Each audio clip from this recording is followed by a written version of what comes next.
जय श्री गणेश, जय श्री काशी विश्वनाथ। हिंदू तिथि पंचांग के अनुसार एकादशी है और एकादशी महीने में 2 बार आता है, शुक्ल पक्ष का एकादशी और कृष्ण पक्ष का एकादशी। एकादशी कोई भी हो वो बड़ा ही महत्वपूर्ण होता है। एकादशी की कथा, एकादशी का व्रत हिंदू धर्म में बहुत मायने रखता है और हिंदू धर्मावलंबी इसे बड़े श्रद्धा के साथ इस व्रत को करते हैं। आज संयोग से पुरुषोत्तमा योगी एकादशी व्रत है। चूँकि यह पुरुषोत्तम मास में पड़ा है, इसलिए इसे पुरुषोत्तमा योगी एकादशी भी कहते हैं, पुरुषोत्तमी एकादशी भी कहते हैं। इसलिए इस एकादशी का एक विशेष महत्व है। आज जिनका जन्मदिवस है और जिनके शादी का सालगिरह है, मैरिज एनिवर्सरी, मैं उन सबको आज बधाई देता हूँ। भगवान विष्णु और माँ लक्ष्मी उनके जीवन में खुशियाँ दें, सुख दें और उनकी मनोकामना को पूर्ण करें।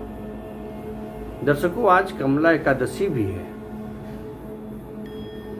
कमला किसे कहते हैं आप सभी लोग जानते होंगे। माँ लक्ष्मी का एक दूसरा नाम कमला भी है और यह कमला एकादशी जो है हर 32 महीने के बाद आता है।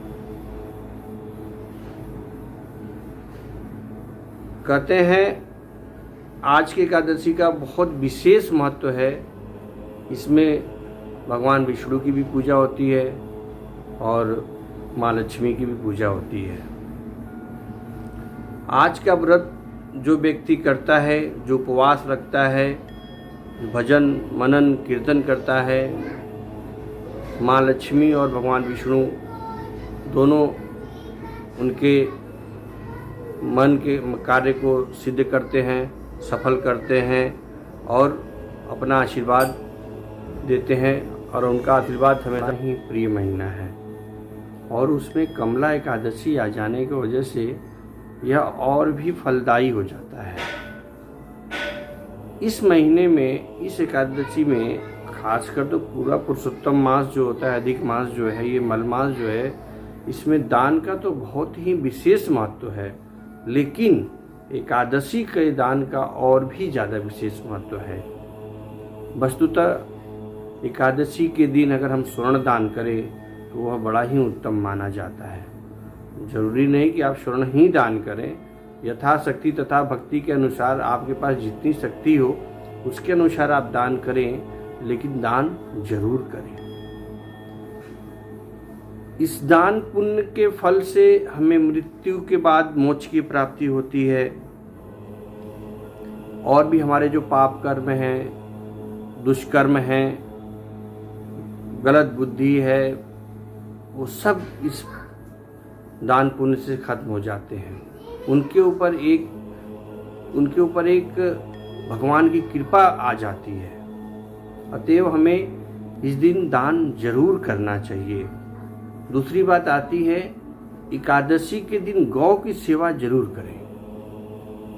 गौ माता की सेवा करना बहुत ही जरूरी है। ऐसे तो हमें हर रोज गौ माता की सेवा करनी चाहिए, हर रोज गौ माता को भोजन देना चाहिए, कुछ न कुछ खिलाना चाहिए। लेकिन एकादशी के दिन अगर हम गौ माता की सेवा करते हैं तो यह बहुत सुंदर, बहुत उत्तम बात है। गौ माता के अंदर सभी 33 करोड़ देवी देवता का वास होता है। आज हम क्या, हमारे समाज का एक क्या बोलेंगे इसको, हमारे समाज का एक दुर्भाग्य देखिए कि हम कुत्ता, बिल्ली और न जाने कौन कौन से जानवर पाल रहे हैं, लेकिन हम गाय नहीं पाल रहे हैं। हम उससे दूर होते जा रहे हैं। उसमें बहुत सारी परेशानियां भी हो सकती हैं, रहने का जगह, रखने का जगह और भी प्रॉब्लम हो सकते हैं, लेकिन वो भाव भी नहीं है। हमारा भाव भी दूर होता जा रहा है। अगर हम किसी से कोई बात कहते हैं तो अपने हिसाब से उसका उत्तर देता है, लेकिन यह सत्य है कि हम और जानवर पाल रहे हैं लेकिन गाय नहीं पाल रहे हैं। कोई बात नहीं, आप कहीं भी हों, किसी भी शहर में, किसी भी गांव में हैं हों, लेकिन वहाँ गाय ज़रूर होगी। आप जाइए, कुछ उनको खिलाइए पिलाइए और उनकी सेवा करिए। गाय की सेवा इस व्रत में बड़ा ही उत्तम माना गया है। आज पुरुषोत्तमी एकादशी के दिन हमें भगवान विष्णु और माँ लक्ष्मी का पूजन करना चाहिए। हमें भगवान विष्णु का जितनी शक्ति हो अपने शक्ति के अनुसार आप पूजन करें। पीला वस्त्र ले आएँ, उसे बिछाएं, उसमें भगवान विष्णु को बिठाएं, उनका स्वरूप बिठाएं, तिलक, चंदन, रोरी, अक्षत, नैवेद्य, प्रसाद जो भी हो आप उससे उनकी पूजा करें, प्रसाद लगाएं, उनको भोजन कराएं और उस भोजन के उपरांत उनका भजन करें, चिंतन करें, मनन करें। उसके बाद अपने बंधु बांधव जो भी भाई बंधु हैं उनको प्रसाद ग्रहण कराएं, प्रसाद दें, प्रसाद का वितरण करें, अगल बगल प्रसाद का वितरण करें, फिर भोजन करें, रात्रि में भजन करें और द्वादशी का स्वागत करें। उसी तरह से आप माँ लक्ष्मी का पूजन करें। सफ़ेद फूल ले आएँ, लाल कनेर ले आएँ, लाल फूल से उनकी पूजन करें। यथासंभव जितना हो सके उनके श्रृंगार का सामान रखें और उनका मन के साथ पूजन करें। और ओम श्री श्रेयम नमः, ओम श्री श्रेय नमः ऐसा मंत्र जपें और माँ लक्ष्मी का आरती करें, उनकी भक्ति करें और उनको प्रसाद का भोजन लगाएं। और जो भी कर सकें मखाने का खीर बनाएं। क्योंकि आज के दिन चावल वर्जित होता है, इसलिए चावल का खीर न बना करके आप मखाने का खीर बनाएं और माँ को भोजन दें, माँ को प्रसाद ग्रहण कराएं। इसमें आज के दिन मखाने के खीर का भी बड़ा विशेष महत्व है और हमें ऐसा करना चाहिए। इससे हमें पुण्य की प्राप्ति होती है। उनकी सेवा करने से उनका आशीर्वाद हमें मिलता है। दोस्तों, दर्शकों, आज के दिन हम अशुद्ध भोजन न करें तो ज़्यादा अच्छा है, क्योंकि आज तो एक परंपरा सी चल गई है। मैं क्या बताऊं, चाहे वो किसी भी धर्म का हो, स्वयं पंडित जी हों या कोई और भी हो, किसी भी, लेकिन ये एक परंपरा सी बन गई है अशुद्ध भोजन करने का। नॉनवेज की बात कर रहा हूँ मैं। लेकिन मैं आपसे एक विनती करूँगा कि आज के दिन आप अशुद्ध भोजन न करें, शुद्ध भोजन करें, व्रत रहें, प्रयास करें, व्रत रहें। व्रत न रहें तो कोई बात नहीं, लेकिन शुद्ध भोजन करें। अशुद्ध भोजन बिल्कुल त्याग दें। आज के दिन आप अशुद्ध भोजन बिल्कुल त्याग दें। महीने में केवल 2 बार एकादशी आता है, 30 दिन का महीना है, तो क्या आप 2 दिन भगवान के लिए नहीं दे सकते? तो आपसे एक अनुरोध है कि आज के दिन आप अशुद्ध भोजन न करें। दर्शकों, इसी एकादशी के अंतर्गत एक कथा आती है, त्रेता युग की कथा आती है, जो मैं आपको सुनाता हूँ। कथा तो बहुत लंबी है, लेकिन मैं आपको संक्षेप में उसका वर्णन करता हूँ। संक्षेप में मैं आपको उसके बारे में बताता हूँ। महिष्मतीपुरी के राजा थे कृतवीर्य। महिष्मतीपुरी त्रेता युग में एक पुरी हुआ करता था। उस समय के राजा थे कृतवीर्य। उनकी 1000 रानियाँ थीं, लेकिन दुर्भाग्य से किसी भी रानी को कोई संतान पैदा नहीं हुआ, कोई संतान नहीं था।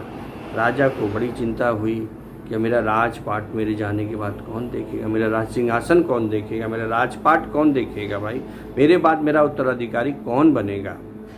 उन्होंने बहुत तप किया, ब्राह्मणों को भोजन कराया, पूजा हवन यज्ञ जो भी उन राजा से बनते पड़ा उन्होंने किया। जिन विद्वानों ने जो भी बताया वो कार्य उन्होंने किया, लेकिन फिर भी उनके यहाँ किसी पुत्र की प्राप्ति नहीं हुई। तो उन्होंने सोचा कि क्यों ना मैं चल करके तपस्या करूं, शायद इसके पुण्य से मुझे पुत्र की प्राप्ति हो।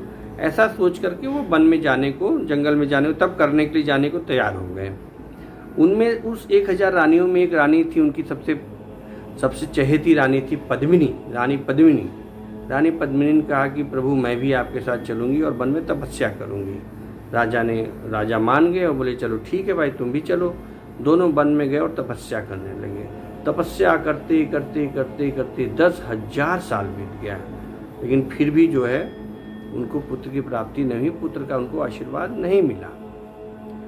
इसी बीच अत्रि मुनि की पत्नी माँ अनसुईया से पद्मिनी का मुलाकात हुआ।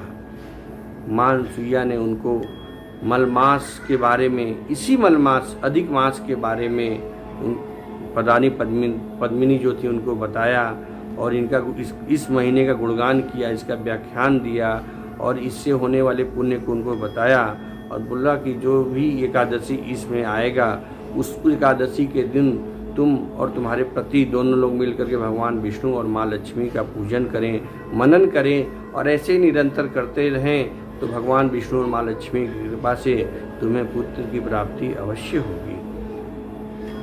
ऐसा सुनकर के रानी पद्मिनी बहुत प्रसन्न हुई, अपने आई और अपने पति को बताई कि वैसे ऐसे माँ अनसुईया ने मुझे बोला है, अतः हमें जरूर इस व्रत को करना चाहिए। राजा कृतविद भी बहुत प्रसन्न हुए और बोले कि हाँ जरूर इसको करेंगे, अगली एकादशी आएगी तो हम उनका पूजन करेंगे और व्रत भी रखेंगे, उपवास भी रखेंगे। ऐसा सोच करके अगला व्रत एकादशी, शुक्ल पक्ष का एकादशी आया। दोनों पति पत्नी व्रत किए और निरंतर करते रहे।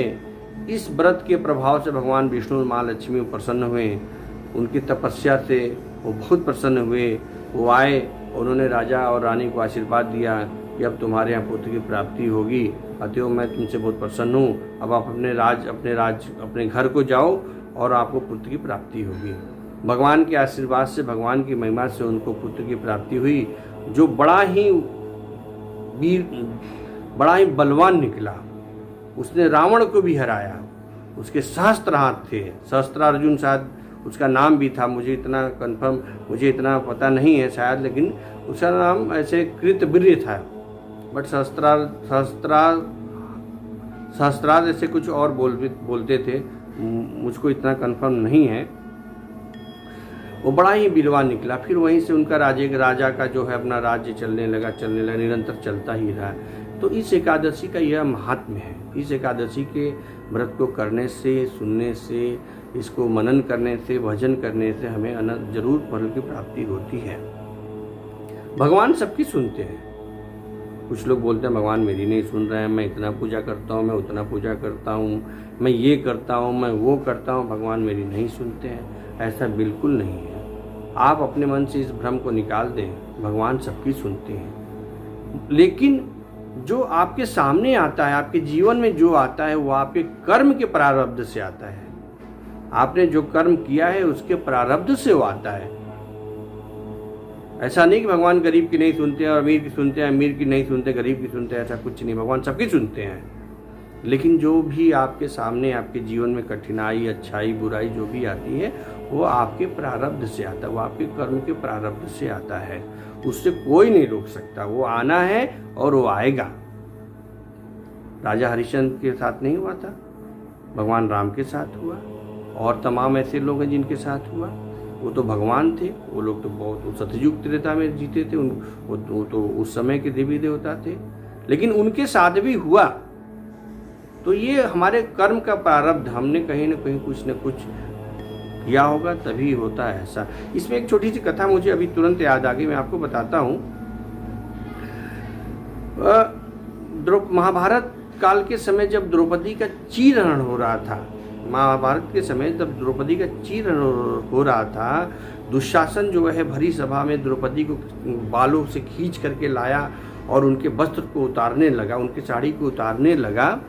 तब जो है द्रौपदी बिलख रही थी और सबका नाम ले रहे थे। भीष्म का नाम लिया उन्होंने, युधिष्ठिर का नाम लिया, महाबली भीम का नाम लिया, गांडीवधारी अर्जुन का नाम लिया, महाबली द्रोणाचार्य का नाम लिया, कृपाचार्य का नाम लिया, लेकिन किसी ने भी उनकी सहायता नहीं की और दुशासन जो है भरी सभा में उनके साड़ी को उतारता रहा। ये उनका प्रारब्ध था, उनका कहीं ना कोई ऐसा कार्य था जिसके वजह से उनके साथ ऐसा हुआ। उस सभा में भीष्म पितामह थे, उस सभा में कृतवर्मा थे, उस सभा में गांडीवधारी अर्जुन थे, उस सभा में भीम थे, सबसे बड़े धर्मराज युधिष्ठिर थे उस सभा में, लेकिन कोई कुछ नहीं कर पाया क्योंकि उनके कर्म का प्रारब्ध था और वो होना था। लेकिन इसके साथ एक और कथा जुड़ जाती है। जब दुशासन साड़ी को खींच रहा होता है, जब वो द्रौपदी देखती कि अब मेरा लाज नहीं बचेगा कोई, तब वो भगवान विष्णु को याद करती हैं। चक्रधारी सुदर्शन चाहधारी भगवान विष्णु को याद करती हैं, जो 4 भुजाओं वाले हैं, चतुर्भुज हैं, जो शेष नाग पे लेटे हुए हैं भगवान विष्णु, उनको याद करती हैं। हे दामोदर, हे कृष्ण, हे मुरारी, तुम कहाँ हो, मेरी लाज बचाओ। करुणा के साथ वो बोलती हैं। भगवान सोचते हैं कि यार ये तो इसके प्रारब्ध में, इसे कर्म में लिखा हुआ, मैं इसे कैसे बचाऊं, ये तो इसे कर्म में है। लेकिन अचानक उन्हें याद आता है कि एक बार क्या हुआ था कि इसी कारण भगवान कृष्ण को थोड़ी चोट लग गई थी, तो द्रौपदी ने अपना आंचल जो है फाड़ करके और उनको उंगली में वो लपेटा था। बोले यार ये तो भी बाकी है, इसका कर्ज तो देना ही पड़ेगा इनको। तब उन्होंने वहीं से ऐसा खेल खेला, ऐसा चमत्कार किया कि दुशासन क्या पूरी सभा सोचती रह गई कि नारी बीच सारी है, कि सारी भी नारी है, कि सारी ही सारी है, कि नारी ही सारी है। सारी सभा सोचती रह गई। अंत में दुशासन थक गया, दुशासन के साथ और लोग भी जो थे वो सारे थक गए, लेकिन द्रौपदी का लाज बच गया। तो ये आपके कर्म का प्रारब्ध है। भगवान सबकी सुनता है, सबकी करता है।